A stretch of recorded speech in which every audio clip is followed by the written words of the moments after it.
remercie tout d'abord de m'avoir proposé de participer à votre réunion annuelle pour cette journée de votre association. Donc moi je suis le docteur Inck, je suis neurologue, je travaille à l'hôpital de la Pitié-Salpêtrière et à l'Institut du cerveau et de la moelle. Et donc il était prévu que je vous parle d'ultrasons.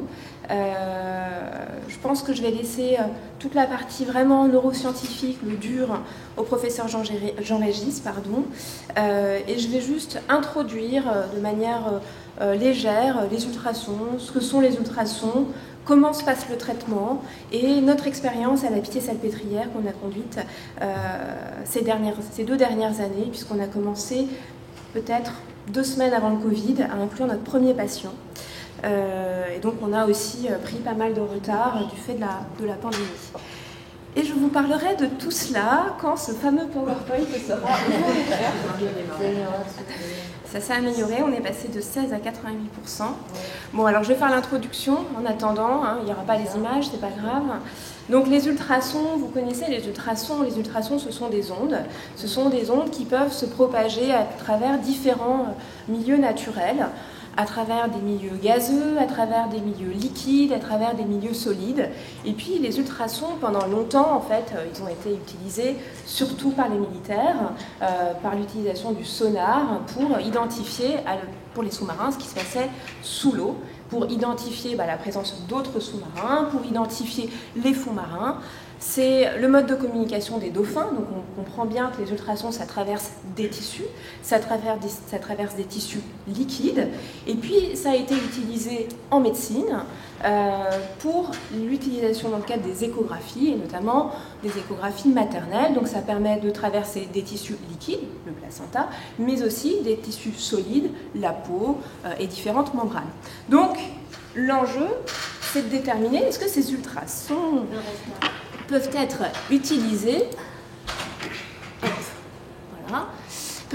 utilisés, en neurologie, en neurosciences, et est-ce qu'ils peuvent en fait traverser la peau, le crâne, pour être utilisés en neurosciences. Alors effectivement, on a bien vu que on peut avoir des ultrasons qui vont venir traverser des liquides, et si on applique des ultrasons sur une structure arrondie avec des ultrasons qui sont focalisés dans la même direction, on va avoir un champ ultrasonore, un champ de pression qui va être focalisé en un point, qui est ce point-là, qui est rouge, c'est-à-dire la focalisation des ultrasons en un seul et même point. Mais comment ça se passe quand on a la voûte crânienne de l'os, c'est-à-dire une structure dense qu'il faut traverser? Eh bien, si on applique des ultrasons à travers cette voûte crânienne, à travers la peau et le crâne, eh bien, en fait, ce qui se passe, c'est que ces ultrasons, ils sont défocalisés. Les ultrasons perdent leur focalité et ne vont plus du tout à un seul endroit. Ils vont un petit peu partout, comme vous le voyez ici, avec tous ces petits points verts. Et donc, l'objectif a été de réaliser une focalisation de ces ultrasons en permettant la traversée de la voûte crânienne. Alors, c'est ce que nous allons voir là. C'est-à-dire, c'est ce qu'a apporté, c'est une différentes techniques de champs ultrasonores, et notamment la technique que nous utilisons actuellement à la Pitié-Salpêtrière, qui est un casque ultrasonore qui va permettre d'apporter une forte densité énergétique mécanique ultrasonore à travers le crâne, focalisé en un point, ce qui va permettre d'élever la température d'un point défini à l'intérieur du cerveau, pour permettre d'obtenir une lésion cérébrale dans une structure profonde du cerveau.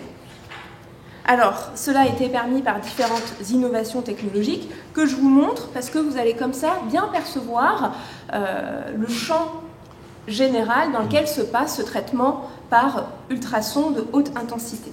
Alors tout d'abord, il y a ce grand casque un peu d'astronaute là, qui est ce grand transducteur hémisphérique. Donc il y a 1024 sondes ultrasonores qui sont disposées, le patient étant installé à l'intérieur de ce cadre ultrasonore.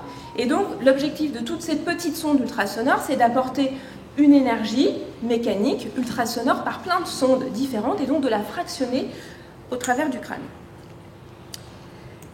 On apporte de l'énergie mécanique qui est transformée en chaleur pour permettre de faire une lésion, c'est-à-dire de faire une élévation de la température intracérébrale, et donc il faut un système de refroidissement.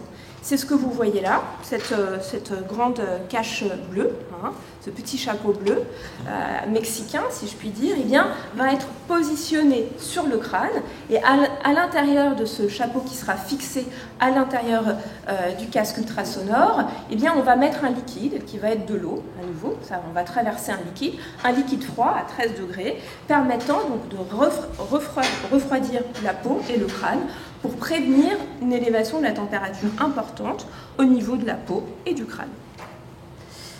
Donc, des ondes ultrasonores qui apportent de l'énergie mécanique fractionnée, un système de refroidissement qui permet de refroidir la température de la peau et du crâne. Et je vous ai dit, il faut traverser le crâne. Et alors ce crâne, il n'a pas une densité identique sur son intégralité, il n'a pas la même épaisseur, il y a aussi les muscles, notamment par exemple les muscles temporaux, et donc il va y avoir tout un calcul et tout un système de calcul et de modification du champ ultrasonore, de correction de phase, qui va permettre que finalement chaque sonde va pouvoir travailler différemment de l'autre et apporter une quantité d'énergie et surtout une dispensation de l'énergie ultrasonore à un temps différent de l'autre pour permettre d'utiliser la plus grande partie de ces sondes ultrasonores. Donc là, vous les avez représentées, avec toutes celles qu'on va utiliser, voilà, et qui va permettre ainsi d'élever la température en ce point par l'application du champ ultrasonore en ce point focalisé. Enfin, l'idée était de faire une lésion cérébrale intracrânienne, qui peut être appliquée grâce à une énergie mécanique ultrasonore, sans ouvrir la peau, sans ouvrir le crâne, sans implanter de matériel. Très bien. Mais comment la quantifier, cette lésion? Comment quantifier la lésion qu'on applique? Est-ce qu'on fait une petite lésion? Est-ce qu'on fait une grosse lésion? Est-ce que ce champ ultrasonore, il est efficace? Qu'est-ce qui se passe? Eh bien, cette nouveauté technologique que sont les ultrasons, mais ils sont aussi très intéressants parce qu'ils permettent, grâce à cette séquence, à cette possibilité de faire une imagerie spécifique, qui est une imagerie 3 Tesla thermique, c'est-à-dire on va faire des images cérébrales, on va faire un scan du cerveau, IRM, qui va permettre de mesurer la température du cerveau en temps réel. Ça veut dire qu'à chaque séquençage, on va mesurer la température du cerveau. Alors la température du cerveau à la base est à 37 degrés, et puis on va appliquer ces ondes ultrasonores, on va augmenter la température progressivement en un point, et on va venir quantifier cette élévation de la température de manière progressive tout au cours du temps, c'est-à-dire tout au cours de l'application du champ ultrasonore. Et là, vous voyez par exemple, ce qui se passe, c'est que au tout début du traitement, il y a une petite élévation de température en un point, et puis plus on va appliquer le champ ultrasonore, plus on va avoir une augmentation de la température qui va être effectuée en ce point, notre cible étant le rond vert, et plus on va appliquer un champ ultrasonore long et durable, plus on va avoir une élévation de température plus importante, peut-être même excessive, qui va excéder, qui va sortir de la cible thérapeutique choisie. Donc cet élément-là va nous permettre de quantifier la quantité d'énergie mécanique qu'on est en train d'appliquer et va nous permettre de mesurer en temps réel la lésion qu'on est en train de faire avec les ultrasons. Alors, les ultrasons focalisés en neurosciences, ce qui nous intéresse tout particulièrement ici, eh bien, c'est la neurochirurgie fonctionnelle, c'est-à-dire le traitement du tremblement et tout particulièrement du tremblement essentiel dans le cas présent. Et donc, cette neurochirurgie fonctionnelle, c'est une neurochirurgie qui est liée donc à l'application d'ultrasons focalisés, donc des ultrasons qui vont arriver en un seul point. On dit de high intensity, c'est pour ça qu'on parle d'HIFU, high intensity pour haute intensité. Ça veut dire qu'on va utiliser des ultrasons de forte intensité, de durée de puissance importante pour permettre cette élévation de température. Alors, en neurosciences, on utilise aussi ces ultrasons dans d'autres indications, notamment dans des indications thérapeutiques comme l'ouverture de la barrière hémato-encéphalique. Je ne sais pas si vous savez, mais le cerveau est dans une sorte de poche qui l'isole du système sanguin. Et donc, parfois, dans certaines pathologies, on veut pouvoir amener à l'intérieur du cerveau des molécules, des médicaments, des drogues qui sont de taille volumineuse et qui ne peuvent malheureusement pas rentrer dans le cerveau. Et à l'aide de ces ultrasons, par exemple, qui peuvent être appliqués en certains points, en un point souhaité, eh bien, on va pouvoir ouvrir la barrière hémato-encéphalique, c'est-à-dire faire rentrer des médicaments à l'intérieur du cerveau. C'est des techniques ultrasonores qui sont un petit peu différentes parce qu'elles utilisent des ultrasons, oui, focalisés, oui, mais de plus faible intensité, puisque l'objectif n'est pas de faire une lésion, ce n'est pas de chauffer, ce n'est pas de produire une lésion cérébrale, mais juste d'ouvrir la barrière hémato-encéphalique. Et puis il y a aussi la neuromodulation, dont je vous parlerai un petit peu peut-être à la fin. Alors, neurochirurgie fonctionnelle, donc dans le cadre du tremblement essentiel, c'est une neurochirurgie qui est stéréotaxique, qui utilise, comme tout à l'heure, comme mon collègue vous l'a montré, un cadre de stéréotaxie qui permet donc de bien repérer la localisation du cerveau dans l'espace et de définir la localisation de la cible thérapeutique que l'on a choisie. Dans le cas présent, le thalamus et plus particulièrement le noyau ventral intermédiaire du thalamus qui est la cible de choix du tremblement essentiel. Eh bien, cette cible va être définie selon des coordonnées X, Y, Z, repérées grâce à ce cadre de stéréotaxie. Elle va permettre donc de faire une chirurgie qui est stéréotaxique, c'est-à-dire avec une précision qui est de l'ordre du millimètre, qui est non invasive, c'est-à-dire qu'on n'implante pas, on n'introduit pas du matériel en intracérébral, mais c'est une chirurgie qui est lésionnelle, c'est-à-dire que l'objectif, c'est de faire une lésion, c'est-à-dire une destruction d'une structure qui dysfonctionne dans le cadre de la pathologie. Et donc ces ultrasons focalisés, ils apportent donc des ultrasons de grande intensité en un point qui va être la cible choisie, donc dans le cas présent notre thalamus, qui est vraiment la cible optimale pour l'utilisation des ultrasons, parce qu'en fait ces ultrasons, vous avez bien compris, c'est un casque avec plein de sons d'ultrasonores qui sont disposés sur l'intégralité du casque, qui ont pour objectif de focaliser leurs ondes ultrasonores en un point, c'est-à-dire en fait au centre ou à proximité du centre du diamètre. Donc c'est très favorable pour les cibles qui sont très profondes à l'intérieur du cerveau et qui sont de petite taille, ce qui est exactement le cas des ganglions de la base et également du thalamus et du noyau ventral intermédiaire du thalamus. Alors, moi je vais vous parler de notre expérience, mais en réalité, et de notre travail, sachant qu'on a commencé en 2020 à inclure notre premier patient. Mais en réalité, les ultrasons, ça existe quand même à travers le monde depuis quand même pas mal d'années. C'est de l'innovation technologique, certes, mais ce traitement est à disposition quand même dans d'autres pays. Et pour preuve, cette étude, la première du New England Journal of Medicine en 2016, est celle qui a permis d'obtenir l'autorisation de l'utilisation du traitement aux États-Unis. Par la FDA, donc ce premier essai, il y avait 76 patients impliqués dans ce premier essai. 2020, Journal of Neuroscience, et bien en fait ça c'est l'étude de l'efficacité des ultrasons au long cours, c'est-à-dire à 5 ans. Il y a un deuxième papier qui doit dater de 2019 ou 2021 qui rapporte également l'efficacité des ultrasons au long cours, en sachant que c'est des petites cohortes de patients. Sur la partie droite de ma diapositive, vous voyez aussi que les ultrasons appliqués de manière bilatérale dans le tremblement essentiel, ça a déjà été fait. Alors, jamais en un seul temps, on dit stage bilatéral, ça veut dire étagé, c'est-à-dire en 2 temps. On fait une première lésion, on voit comment ça se passe, on voit comment le patient a répondu, on voit s'il y a eu des effets indésirables ou pas, et puis on fait, dans le cadre de ces 2 papiers, un traitement controlatéral, c'est-à-dire on traite le deuxième côté dans un second temps, et notamment ce fameux papier d'une équipe espagnole, de José Obeso. Voilà, donc, et à nouveau des petites cohortes de patients, tout ça pour dire que les ultrasons quand même, c'est un petit peu connu.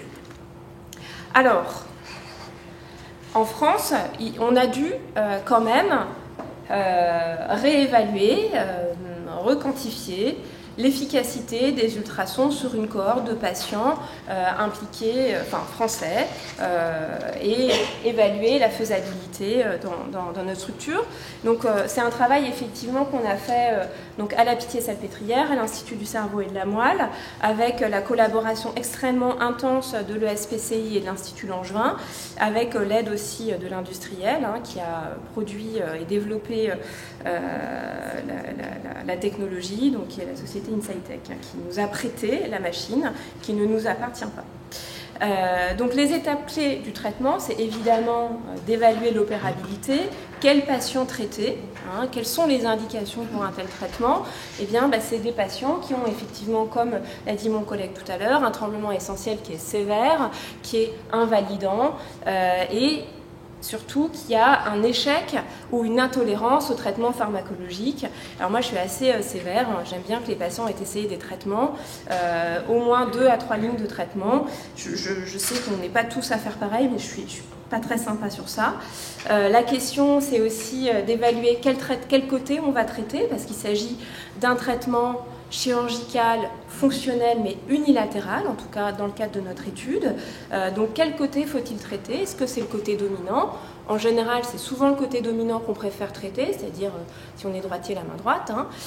Mais parfois, on a quand même des patients qui peuvent avoir un tremblement essentiel qui est asymétrique, avec vraiment le côté non dominant qui est atteint.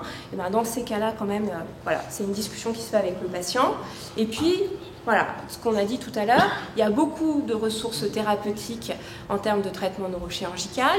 Il y a la stimulation cérébrale profonde, il y a la chirurgie gamma knife qui est effectuée à Marseille, il y a les techniques de laser, il y a l'ultrason. Donc, discuter des différentes technologies, des possibilités thérapeutiques qu'offre chacune, et de voir finalement laquelle peut convenir aux patients. Voilà, après, à nouveau, les patients ont souvent déjà leurs idées en arrivant. Nous, quand on voit un patient, on a aussi souvent notre petite idée et on confronte un peu nos points de vue. Après, comme l'ont dit également mes collègues, la définition de la cible neurochirurgicale par différents types d'imagerie cérébrale, c'est l'élément majeur, et c'est l'élément majeur aussi de l'amélioration de la prise en charge et des résultats obtenus en neurochirurgie chez nos patients. Parce que finalement, on est parti d'un ciblage classique, selon le parallélogramme de Guillot, parce qu'en fait, le thalamus, le noyau ventral intermédiaire du thalamus, c'est une cible qui ne se voit pas en imagerie. Donc, il y avait ce fameux neurochirurgien qui avait identifié la localisation du thalamus en fonction de la localisation des repères ACPC, AC pour antérieur et PC pour postérieur de la commissure.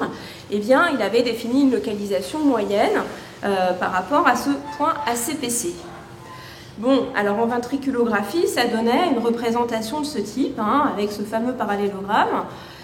C'était quand même assez osé, mais les résultats étaient toutefois très bons, puisque c'est avec ces technologies qu'on a pu commencer à proposer le traitement.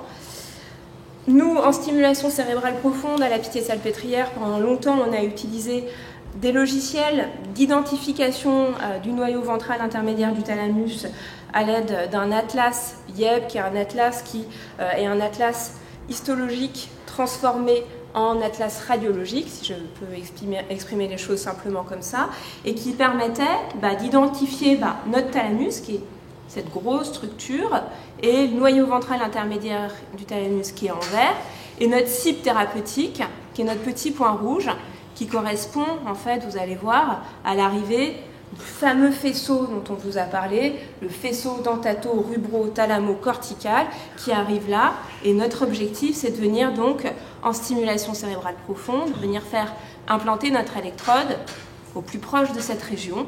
Et c'est aussi notre objectif en traitement neurochirurgical lésionnel avec les ultrasons. Mais alors, on a profité de notre travail de recherche pour également identifier si d'autres techniques d'imagerie pouvaient nous aider pour identifier notre structure et notamment regarder le faisceau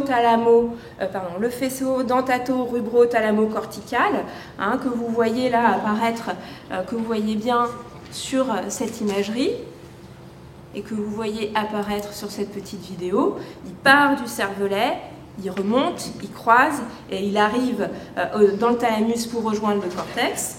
Et également la parcellisation thalamique, un autre travail d'imagerie en DTI qui permet à nouveau d'identifier les différents territoires du thalamus et de bien identifier où on va vouloir faire notre lésion en ultrason.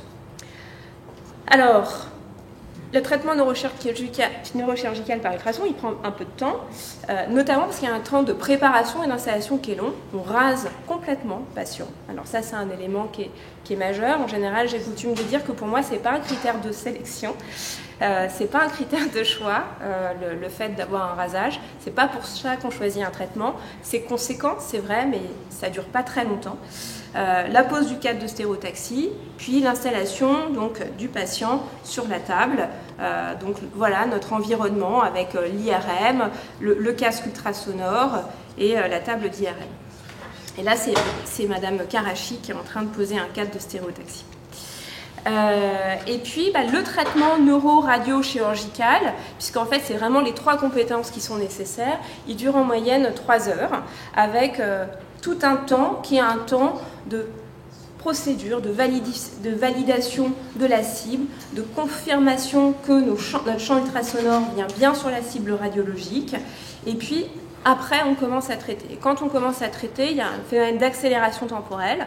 Puisqu'on va commencer à traiter, on va commencer à augmenter petit à petit la température, d'abord de 42 à 50 degrés. Donc on ne produit pas de lésion cérébrale, c'est des sonications, c'est le terme employé, à basse intensité, à basse température. Ça permet juste de vérifier que les ultrasons ils arrivent bien au bon endroit sur notre cible thérapeutique. Et ça permet aussi de commencer à avoir un effet qui a un effet temporaire. Donc on va voir que le tremblement diminue un petit peu et puis il revient très rapidement. Donc la lésion n'est pas produite. Et puis quand on est sûr que les ultrasons, ils arrivent bien au bon endroit, les ultrasons, ils permettent d'avoir un effet sur le tremblement et en parallèle, on essaye le plus possible d'évaluer les effets indésirables que dont mon collègue vous a parlé tout à l'heure, eh bien on y va. On va faire la lésion, on va monter la température et on va essayer d'avoir des températures qui sont au-dessus de 50 degrés, mais même plutôt au-dessus de 55 degrés pour avoir une lésion qui soit définitive dans le temps. Alors comment ça s'est passé? Donc on avait comme objectif d'inclure 15 patients avec tremblement essentiel pharmacorésistant jusqu'à 81 ans. Ils étaient suivis donc, sur une période de 2 ans avec 8 visites, avec un critère principal qui est un critère à court terme, comme dans toutes les études. Vous pouvez dire que c'est très critiquable, c'est juste, parce que l'effet à 3 mois, ce n'est pas l'effet à 2 ans, comme on en a parlé tout à l'heure, mais c'est ce qui se fait habituellement. Donc l'effet à 3 mois sur le tremblement du côté traité par la thalamotomie VIM ultrason unilatéral. Et puis il y avait plein d'autres critères secondaires, l'évaluation à 1 an et à 2 ans, l'effet thérapeutique sur la puissance du tremblement, c'est-à-dire sur le tremblement qui est mesuré en accélérométrie, ce qui nous permet de regarder ce qui se passe sur la main traitée, mais aussi sur la main contralatérale. On a beaucoup aussi travaillé pour bien regarder les effets indésirables et bien quantifier les effets indésirables. Et puis, donc ça c'est le travail, on va dire, clinique. Et puis il y avait tout le travail neuroscientifique sur tout ce qui est neuroradiologique, l'identification de la cible, la neuromodulation, qui est quelque chose sur lequel on essaye de travailler pour permettre de développer au plus précisément possible la cible adaptée au patient, et puis des travails de connectivité. Alors, voici l'exemple d'un patient, parce que l'étude elle est toujours en cours, donc je ne peux pas vous montrer des résultats aussi beaux, mais je peux vous montrer des cas de nos patients. Ah maman, j'ai pas le son. Ça c'est dommage de ne pas avoir le son. Ah si. Donc ce patient a été traité donc, de la main droite, avec, vous voyez bien, un tremblement qui était conséquent sur les fameuses échelles dont on a parlé tout à l'heure, donc l'échelle pour le dessin de la spirale. Et donc après traitement, ça se voit, mais en fait ça s'entend aussi, je trouve, avec un tremblement qui est diminué, donc moins de 45% sur le score total, donc qui évalue les deux côtés du corps, sachant qu'on a traité qu'un côté, et moins 64% pour l'amélioration du côté traité. Un autre exemple, pour un autre patient, alors j'ai pas le avant-après, il n'y a que le après, donc il est traité de la main droite et vous êtes obligé de me faire confiance. il tremblait aussi de la main droite avant son traitement. Vous voyez ces spirales pré-traitement, toutefois. Oups.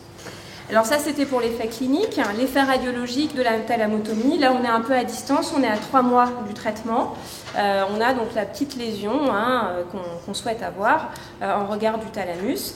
Alors je vous montre ces images, elles sont très jolies, parce que si je vous montrais les images juste post-opératoires, ça peut être un peu impressionnant, parce que il y a un volumineux œdème, exactement. Il y a un volumineux œdème en lien avec l'application du champ ultrasonore. Et ce qui va rester, c'est cette lésion, c'est ce qui va permettre d'avoir l'effet thérapeutique au long cours. Alors nous, on a donc, je passe attention au temps, nous on a traité donc, nos 15 patients. Donc un des patients a été traité il y a plus de 2 ans, un peu plus de 2 ans maintenant. Voilà. Le dernier patient a été traité il y a 2 mois. Donc on a de manière habituelle un 2/3 d'hommes avec un âge moyen qui est exactement identique, à 67 ans, avec des extrêmes, avec un score total qui était un peu moins sévère, à 44.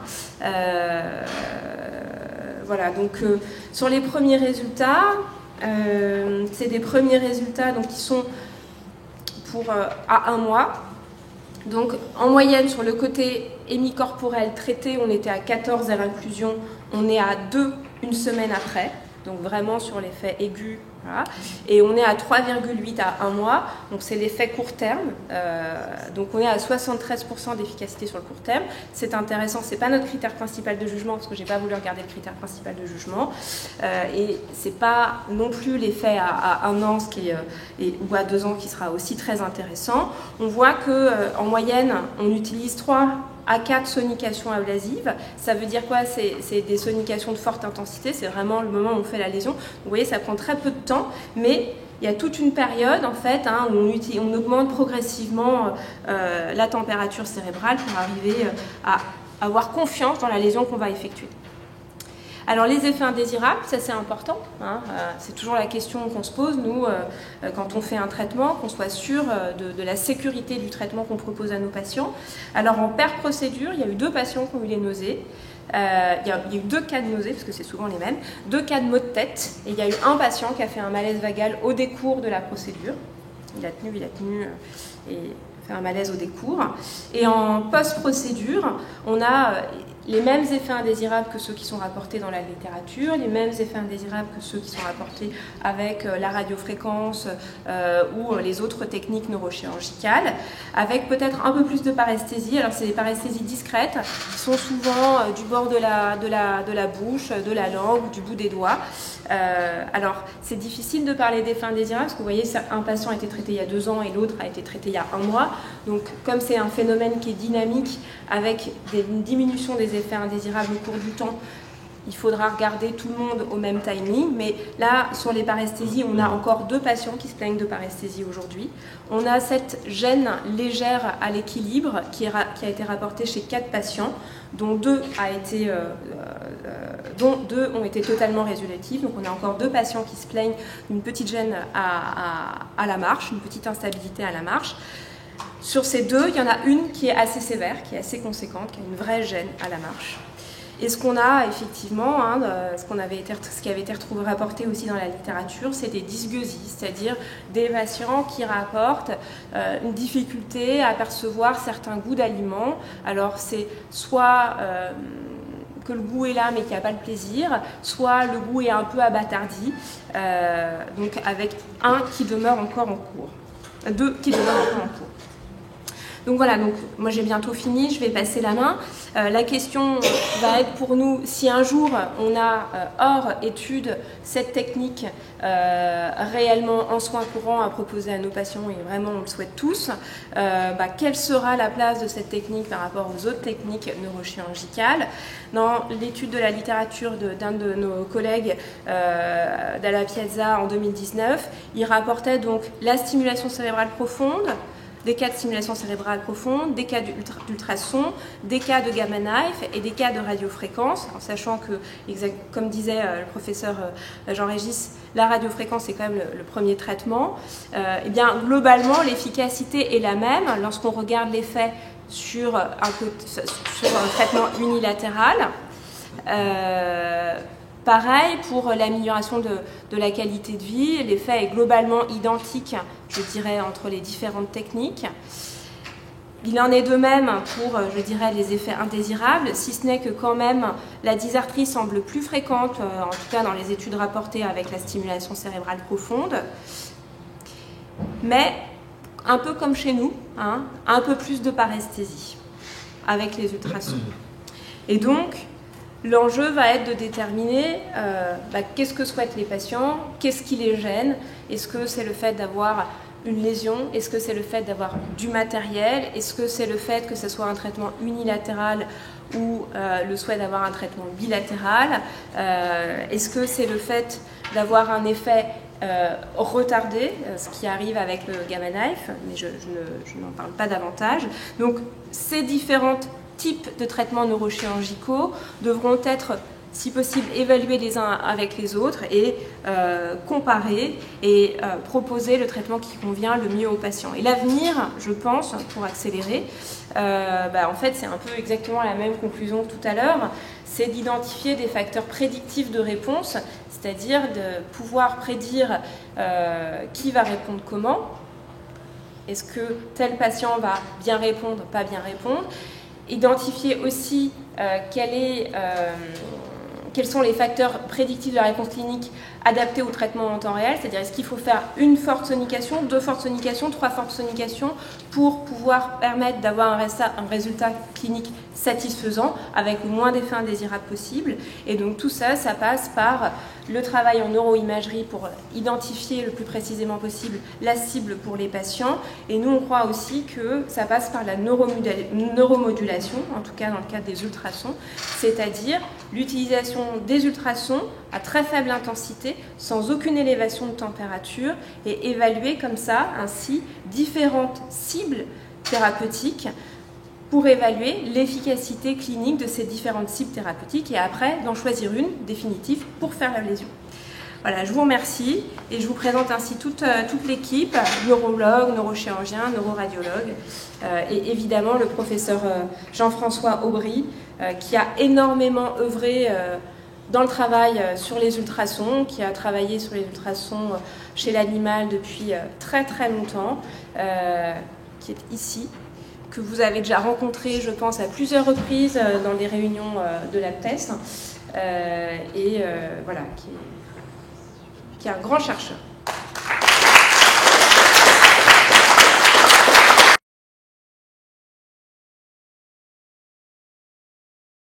Une question, c'est plus un témoignage. J'ai eu la chance de pouvoir bénéficier de ce traitement IFU chez le professeur Obesso cette année, donc à Madrid, par rapport à un tremblement de main. C'était un traitement unilatéral. Je dois dire que je suis extrêmement satisfait avec un effet immédiat. Vraiment une intervention qui s'est réalisée, certes assez longue, ça durait 3 heures et demie, mais avec beaucoup de confort. Et ce que je voudrais dire par rapport au remboursement dont vous parliez tout à l'heure, cette intervention était prise en charge par la caisse primaire d'assurance maladie. Et donc il y a un deuxième patient qui va y aller au mois de décembre et également pris en charge par la caisse. Le remboursement est de combien?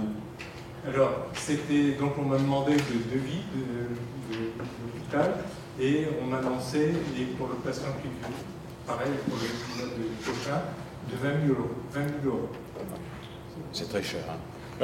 Non, mais ça peut paraître cher. La seule chose, c'est qu'il faut le comparer peut-être par rapport à la simulation cérébrale profonde, tant au niveau matériel qu'au niveau de la durée d'hospitalisation.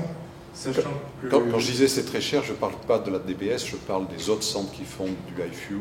Il y a des centres en Europe qui font très très bien et qui font beaucoup moins cher. Ah oui. Mais bon, après, je n'ai rien dit. Chacun fait son business. Alors, j'ai quand même une question, et je suis un peu inquiet quand vous parliez entre guillemets, des récidives. Est-ce que finalement, bon là je suis extrêmement satisfait, mais est-ce que dans quelques temps je peux m'attendre à s'il y a à nouveau des tremblements Heureusement, ce n'est pas tout le monde, hein. Il y a un taux de récidive aujourd'hui avec cette technologie qui est plus élevé, en particulier à 3-5 ans, par rapport aux techniques lésionnelles comme la radiofréquence ou la radiochirurgie gamma knife. Dans la DBS, il y a aussi, on l'a dit tout à l'heure, un taux de récidive qui est relativement élevé. Il semble qu'il y ait même un peu plus avec le HIFU.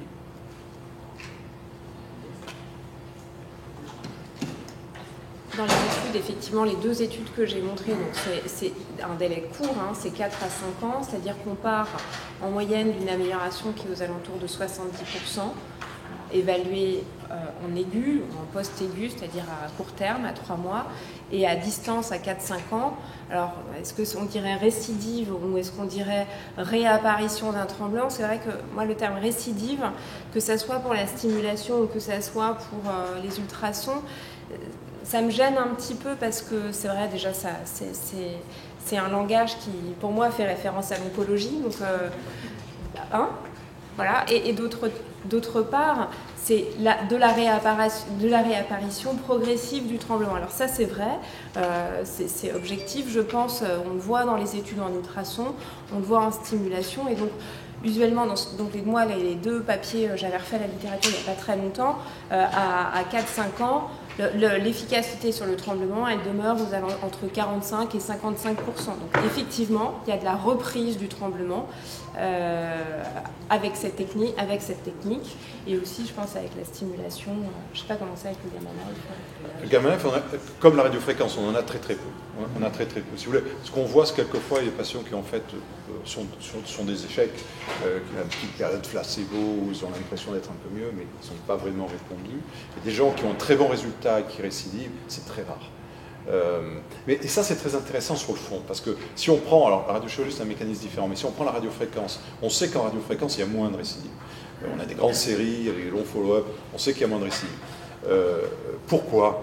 Alors, je pense que quand on regarde les études volumiques, il y a des volumes de lésions qui sont plus élevés. Moi, ce que me disait Andrés Lozano, c'est que quand ils ont fait l'essai d'Elias, comme c'était une étude qui voulait démontrer l'innocuité, c'est une étude sponsorisée par le laboratoire. Le laboratoire était dans leur dos pour leur dire non, ne faites pas de trop grosses lésions. Donc il me dit, mais maintenant on va faire des lésions un peu plus volumineuses. Est-ce que c'est quelque chose qui est lié à la façon, à la méthodologie? Je pense qu'il y a quelque chose à réfléchir, parce qu'il y a certainement quelque chose à apprendre de cette différence. Parce que les 2 sont des thermocoagulations. Je ne comprends pas pourquoi on arrive avec une thermocoagulation, avec une électrode dans le cerveau, à avoir peu de, alors je ne sais pas comment il faut l'appeler si on dit pas récidive, mais de reprise du tremblement, et pourquoi on en aurait plus avec une autre façon de faire la thermocoagulation qui devrait être meilleure.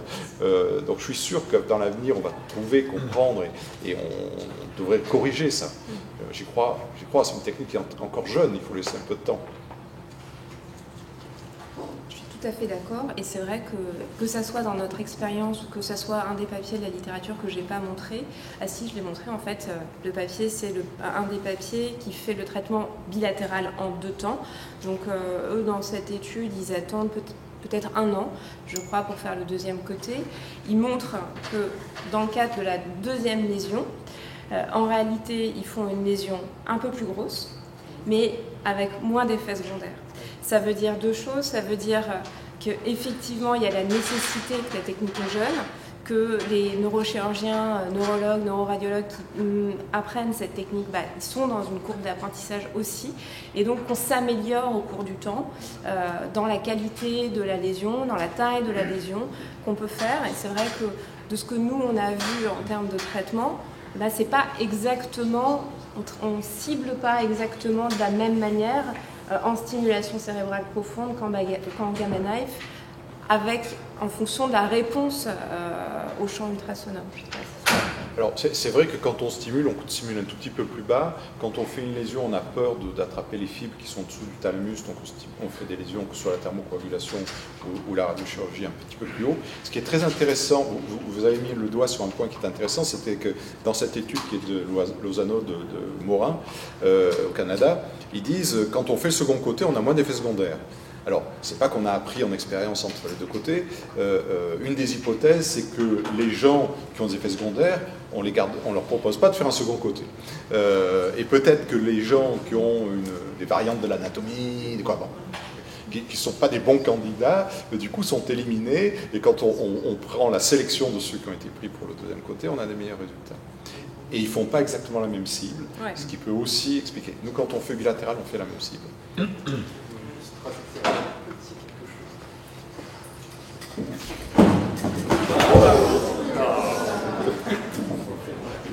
Ça filmait.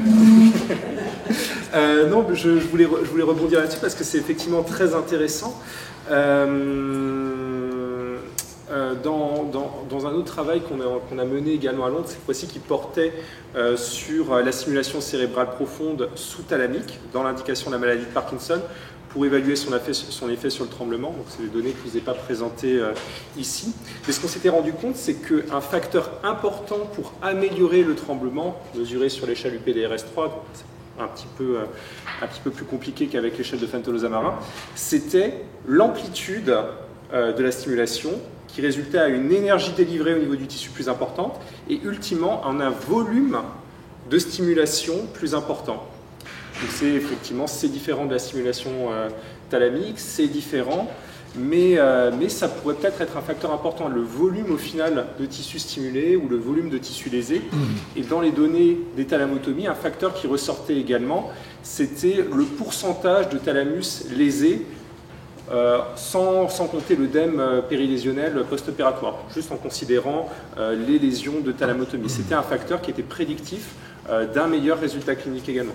Donc non seulement il y a peut-être le ciblage, mais peut-être qu'au final, effectivement, la taille de la lésion ou le volume de stimulation dans la stimulation cérébrale profonde est un facteur important pour pouvoir contrôler le tremblement. Ça reste à déterminer.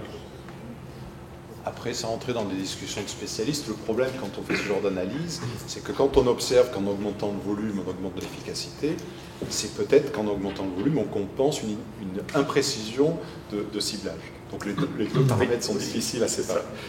Je crois qu'il y a d'autres questions ici. Oui, j'ai une question toute simple. Est-ce que ces différentes techniques sont applicables au tremblement orthostatique primaire? Alors, je ne crois pas avoir vu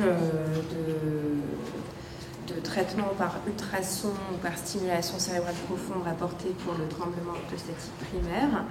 Mais peut-être que je peux donner la parole à Jean-Charles, qui est la personne qui a conduit une étude en stimulation médulaire dans le tremblement orthostatique primaire, qui répondra mieux que moi. Bon, la réponse est oui et non. Il y a eu de la stimulation cérébrale profonde, pareil du VIM, qui a été faite de façon unilatérale, de façon bilatérale, dans le tremblement orthostatique primaire. Alors il y a peu de patients, je crois qu'il y a une vingtaine de patients qui ont été opérés dans le monde entier, avec des résultats 1 sur 2, quoi. Ça marchait chez un patient, chez l'autre ça marchait pas du tout, et il retirait les électrodes. Voilà, tout le reste, à ma connaissance, ça n'a pas été fait. Les ultrasons n'ont pas été faits, voilà. Mais il y a eu des choses qui ont été faites la DBS du VIM a été faite dans le top, mais avec des résultats pas très convaincants du tout, à ce jour.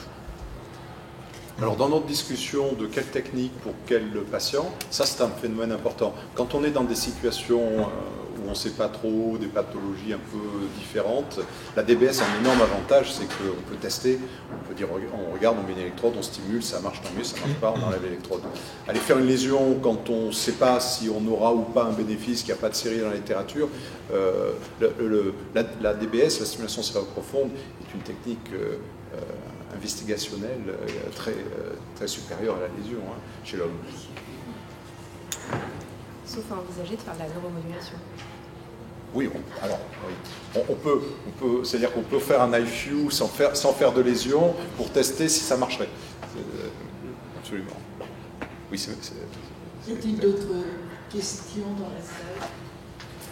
Une simple question, jusqu'à quel âge peuvent être faites ces techniques pour éviter les tremblements? Alors, la DBS, ça varie selon les centres, mais en gros, on dit qu'à partir de 70 ans, l'évolution anatomique du cerveau fait qu'on augmente considérablement le risque hémorragique. Alors nous, on est un peu plus strict. Je sais qu'il y a des centres qui vont plus haut en âge. La radiochirurgie n'a aucune limite. Notre doyenne a 96 ans. Je pense que pour le HIFU, je ne vois pas pourquoi il y aurait une limite dans le HIFU non plus. Même si dans certaines études, ils ont certainement voulu éviter le problème en se mettant une barre à 80 ans. Mais je ne pense pas qu'il y ait de raison. Si vous voulez, quand on met une électrode dans le cerveau, si les ventricules sont très dilatés, les sillons sont très dilatés, ça devient compliqué. Quand on fait une lésion, on n'a pas ce problème d'avoir une trajectoire dans le cerveau. Donc j'ai tendance à penser qu'avec les techniques lésionnelles, pas la radiofréquence, mais le HIFU et la radiochirurgie, on n'a pas de limite d'âge. Et ça, c'est quelque chose de très important, parce que moi, je vois tout le temps avec Madame Ouchas des patients en consultation qui ne sont pas encore très sévères. On leur dit, vous savez, la balance bénéfice-risque, mais si vous revenez dans 5 ans, parce que ça s'est beaucoup aggravé, on ne vous dira pas c'est trop tard. Quand quelqu'un a 80 ans, s'il revient dans 5 ans pour la DBS, ça sera vraisemblablement trop tard. Mais pas pour Parkinson. Vous voulez dire pour le tremblement du Parkinson? Pour le tremblement du Parkinson. C'est pareil. C'est pareil. C'est pareil. Alors, le SALP, elle va nous dire qu'ils vont plus loin. Alors, non. Alors, pour le Parkinson, à la Pitié-Salpêtrière, on s'arrête quasiment exclusivement à 70 ans. Oui, il y a ça, je savais. voilà, quelques exceptions, vraiment. Voilà, le patient n'a pas du tout son âge physiologique. Enfin, l'âge du patient n'est pas du tout son âge physiologique. Et pour la stimulation dans le tremblement essentiel, on va jusqu'à 80. Quand vous dites Parkinson, vous dites STN alors? Oui, STN. Moi, je pensais que vous parliez de la stimulation du VIM dans le Parkinson. Vous parliez de quoi? Pour faire arrêter le tremblement. Le tremblement, dans le VIM du Parkinson. Alors, ouais, mais même dans le VIM du Parkinson, je pense qu'on est très prudent. Voilà, on s'arrête à 70 ans en général. C'est un cas particulier parce que mon mari a une maladie qui a 15 ans, mais qui n'a jamais. Elle est diagnostiquée d'un scan, c'est clair, c'est net, qui manque de dopamine bien. Mais il n'a qu'une main qui tremble, mais qui tremble de plus en plus. Malgré les traitements. Voilà. J'ai pas la même maladie, moi c'est le top, donc on a choisi les bras, les jambes. Oui, je voudrais poser une question. Lorsqu'on a déjà une stimulation qu'on retremble, ce que j'ai évoqué tout à l'heure, est-ce qu'on est obligé d'enlever l'électrode ou est-ce qu'on pourrait faire l'INIFU par n'importe quelle technique, ce qui serait plus facile? On est obligé d'enlever l'électrode. Alors oui, on est obligé de retirer l'électrode. Avec les ultrasons, on est effectivement obligé de retirer l'électrode. Avec la radiofréquence, on est obligé de retirer l'électrode. Et avec le Gamma Life... Non, avec le Gamma Life, on traite les patients avec l'électrode. On les traite d'autant plus avec l'électrode que souvent, comme vous l'avez très bien dit tout à l'heure, non, vous c'est un peu différent parce que vous êtes aggravé par la stimulation, mais souvent on a des patients qui sont en échappement, mais ils n'ont pas zéro efficacité, ils ont une efficacité résiduelle. Et comme nous, on va agir en plusieurs mois, on ne peut pas leur enlever l'électrode, leur faire la radiochirurgie, leur dire maintenant vous tremblez pendant 3 mois, ça va venir. Donc ce qu'on fait, c'est qu'on garde l'électrode, on a fait un certain nombre de patients, comme ça on a quelques patients de Grenoble, quelques patients d'autres centres en France, comme ça, qui avaient été stimulés par des très bons centres, qui ont eu un échappement progressif, qui avaient encore une efficacité, c'est-à-dire quand on arrêtait, ils étaient aggravés par l'arrêt de la stimulation, donc on ne voulait pas enlever l'électrode et on a traité sur l'électrode. Après, il y a quelque chose que je me permets de vous dire ça, parce que tout à l'heure, vous avez évoqué le cas de la proposition de Mme Karachi. Je pense qu'elle faisait allusion au fait qu'on peut thermocoaguler sur une électrode. C'est-à-dire quand vous avez une électrode, on peut débrancher ici et utiliser l'électrode en place pour faire une thermocoagulation. Alors, ça se fait, ça a été décrit. Une collègue nantaise qui a beaucoup présenté ça. Ça a un inconvénient, c'est qu'on ne maîtrise pas la température qu'on délivre. Parce qu'on n'a pas de thermosonde. Quand on met une électrode en radiofréquence, on a une thermosonde. Quand on coagule sur l'électrode, on n'a pas de thermosonde. C'est pour ça que l'équipe de Zrinzo à Londres, ce qu'ils ont fait, c'est qu'ils ont enlevé les électrodes, ils ont mis une électrode avec une thermosonde pour faire une thermocoagulation plus satisfaisante en termes de maîtrise de la quantité de chaleur délivrée au tissu. Mais ce n'est pas impossible. Ça peut se faire quelqu'un qui, comme vous, ne veut pas entendre parler du retrait du matériel, on pourrait dire on va faire une thermocoagulation, mais ça nécessite quand même d'ouvrir, parce qu'on a besoin d'avoir accès au fil pour pouvoir envoyer l'électricité. Hein. Mais la radiochirurgie, on n'a pas besoin d'enlever l'électrode. Voilà, vous voyez, dans la discussion des avantages et des inconvénients techniques, là on a une niche où il y a un avantage sur la radiochirurgie. Chaque technique a des spécificités.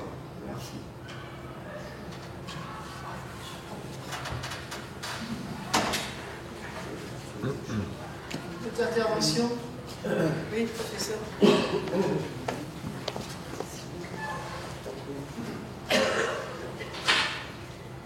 Merci. Je voulais juste transmettre un message positif par rapport à la stimulation et au fait que ça puisse récidiver ou qu'on puisse avoir des troubles de la marche ou de l'équilibre. C'est qu'il y a quand même pas mal d'équipes qui sont en train de travailler sur de la stimulation intelligente, qui fait qu'on va de plus en plus avoir de données sur l'activité du cerveau, l'activité du thalamus chez les patients qui ont des électrodes implantées. Et on espère qu'avec ces données-là, on va pouvoir adapter un petit peu mieux la stimulation du thalamus pour peut-être éviter justement les effets secondaires liés à cette stimulation qui seraient liés justement à une stimulation permanente.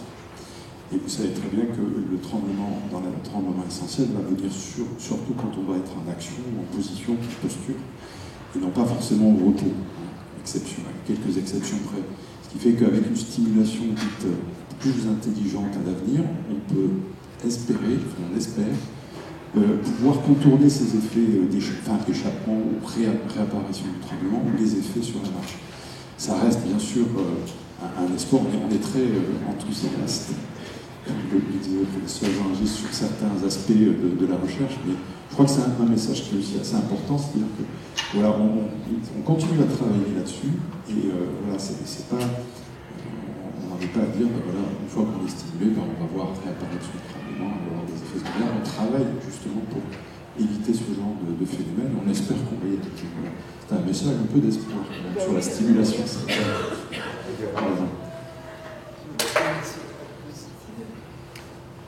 Oui, on a parlé de technique lésionnelle, donc on a dit combien on avait été excessivement enthousiaste pour la stimulation, ce qui ne veut pas dire que la stimulation ne reste pas une très très bonne technique, hein, attention. Peut-être qu'avec ces stimulations intelligentes, le balancier va retourner un peu vers la stimulation dans quelques années. Peut-être. Une autre question.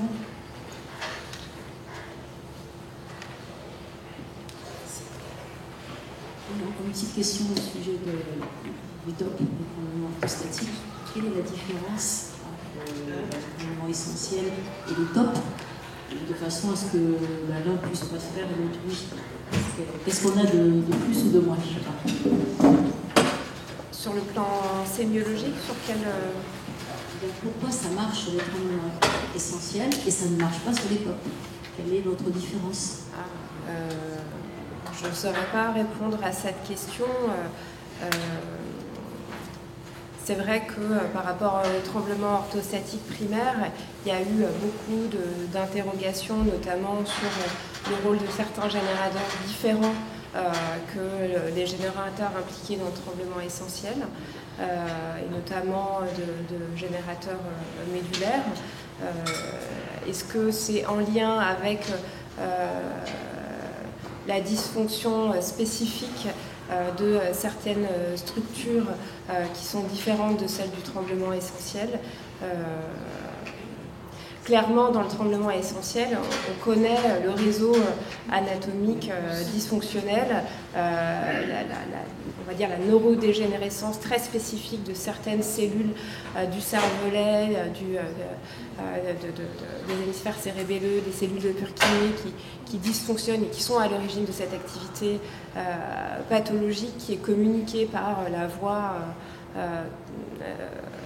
cérébello-thalamo-corticale. Dans le tremblement orthostatique primaire, c'est vraiment pas les mêmes structures qui sont à l'origine du tremblement et qui sont à l'origine aussi de la mise en oscillation du tremblement. Donc je pense que c'est pour cette raison, probablement, que la cible thalamique n'est pas efficace, en tout cas pas pleinement efficace dans le tremblement orthostatique primaire. Par ailleurs, je ne sais pas, soit Jean-Charles qui connaît mieux que moi le tremblement orthostatique primaire, si on a le même type d'activité pathologique enregistrée dans le thalamus chez les tremblements orthostatiques primaires. Dans le tremblement essentiel, l'enregistrement électrophysiologique du thalamus est vraiment assez spécifique. On enregistre une hyperactivité thalamique et on enregistre notamment des activités qui sont initiées par ce qu'on appelle des trémors cells, c'est-à-dire des cellules thalamiques qui s'activent à la même fréquence du tremblement. Je ne suis pas du tout certaine que ça soit le cas dans le tremblement orthostatique primaire. Donc, est-ce que c'est pour cette raison? Pour autant, à ma connaissance, l'activité de la stimulation cérébrale profonde n'est pas corrélée à la présence ou non de trémorcelles dans le VIM. Donc finalement, je fais une réponse et je fais une anti-réponse en même temps. Encore une question? Oui, je voudrais savoir si vous pouvez nous renseigner au sujet de ce fameux bracelet dont on parlait. Et qui n'est pas autorisé en France, je crois. Oui, je sais. C'est un bracelet dont on entend beaucoup parler. Il y avait une pub sur Europe 1 un matin. C'est qui s'appelle Calatrivé. Voilà. Et on a vraiment énormément de questions et de coups de fil par rapport à ce bracelet qu'ils ont présenté comme un bracelet miracle. Ouais. Alors, moi je ne sais pas sur ce bracelet spécifiquement, ce que je sais simplement c'est qu'il y a eu quand même pas mal de bracelets qui ont été testés dans différentes études. Moi j'ai travaillé avec l'école des mines sur la production d'un bracelet du même type, un bracelet amortisseur de tremblement. Donc effectivement je comprends le principe physiologique potentiel. On est toujours en cours de travail avec ces chercheurs qui sont des chercheurs qui construisent qui surveillent les mines et qui travaillent sur les ponts aussi. Donc ils appliquent le système de compensation et d'amortissement des oscillations de terrain qui sont utilisés pour la construction des ponts au tremblement essentiel. Voilà. Donc effectivement, dans les testings aigus qu'on a pu faire chez les patients, c'est un peu efficace. Ce bracelet-là, comment il marche et quels sont ses résultats, je ne sais pas répondre. Vous avez la juste avant qui était très bien, je pense, que vous avez fait voir, professeur Régis, sur les technologies. Ah, c'est ça. Oui, le peak of inflating expectations. Exactement, et je pense qu'on est exactement là-dedans. Il y a beaucoup de marketing autour de ça. Oui. Voilà, et ça, je pense qu'on est, enfin moi c'est mon point de vue, on est exactement là-dedans. C'est pas autorisé en France, c'est fait au Canada, donc à qui il faut s'adresser pour le... C'est pas autorisé. Je pense qu'il faut l'acheter par... Je pense qu'il faut l'acheter par soi-même, par l'intermédiaire des plateformes d'Amazon. Par... Même si c'est pas autorisé en France. Après, chacun est libre de se... Ça n'existe pas?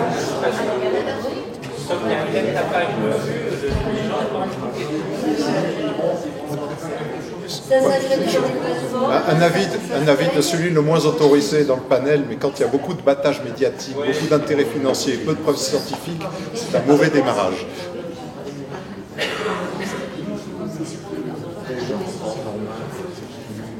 Je vois par exemple dans le Parkinson, il y a quand même beaucoup de sociétés qui produisent différentes techniques de réhabilitation de différents troubles, dont les troubles de la marche ou des troubles de l'équilibre. Ces sociétés ont pignon sur rue en France et vendent des devices, enfin des matériels pour la modique somme de 5 000 €, évidemment non remboursés par la sécurité sociale. Voilà, donc il faut effectivement faire un petit peu attention. Je ne sais pas, en tout cas, sans études, à mon avis, il n'y aura pas de disponibilité et de remboursement en France. Alors, je voudrais rebondir sur quelque chose qui a été dit tout à l'heure, parce que c'est peut-être une porte intéressante pour l'avenir, pour changer de sujet. Tout à l'heure, vous avez parlé des problèmes de réseaux différents selon les pathologies du tremblement. On a fait toute une série d'études avec Mme Wijas qui nous ont montré que nous avions des prédicteurs de réponse de nos patients qui étaient liés à leur réseau pathologique. Parce qu'il y a un réseau qui vous a été très bien décrit, entre le cervelet, certaines structures du tronc cérébral, le thalamus et le cortex. Ça, c'est le réseau de base. Puis après, autour de ça, on s'aperçoit, dans notre étude, on a vu qu'il y avait des patients qui avaient des réseaux différents. C'est-à-dire qu'en plus, ils avaient l'implication de structures distantes, en particulier occipitales, et que ceux-là avaient de bien meilleurs taux de réponse que les autres. Ce que je veux dire par là, c'est qu'on se rend compte, et il y a d'autres travaux qui sont en train d'aller dans ce sens, c'est que plus on étudie la connectivité et la connectivité spécifique individuelle des patients, plus on s'aperçoit qu'à présentation clinique égale, il y a des patients qui n'ont pas les mêmes connexions, qui n'ont pas la même physiopathologie de leur tremblement, si vous voulez. Et donc, dans l'avenir, ça veut dire que quand on saura décrypter ça, peut-être qu'on dira, devant ce patient-là avec cette connectivité-là, il vaut mieux faire tel geste, il vaut mieux faire une stimulation, il vaut mieux faire une lésion, plutôt à tel endroit ou à un autre endroit. Ça c'est, je pense, pour l'avenir, pas tout de suite, mais dans l'avenir lointain, je pense que c'est une source d'amélioration considérable. Le réseau pathologique spécifique du patient. Excusez-vous, mais on va devoir arrêter. Philippe à son train. Il part à 17h en courant, me dit-il. Alors bon, on va quand même faire la conclusion. Merci véritablement à vous pour vos interventions. C'est vraiment très très intéressant. Merci à vous d'être présents. Continuez à faire connaître notre association.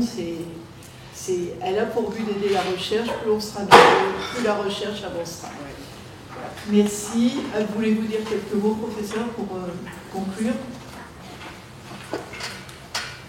Non, mais merci encore une fois pour l'organisation, pour les orateurs qui sont venus nous parler de ces questions qui interrogent toujours beaucoup de patients. Donc j'espère que vous avez profité et que on pourra refaire une intervention en 2023. Oui, en 2023, l'association Ramassant.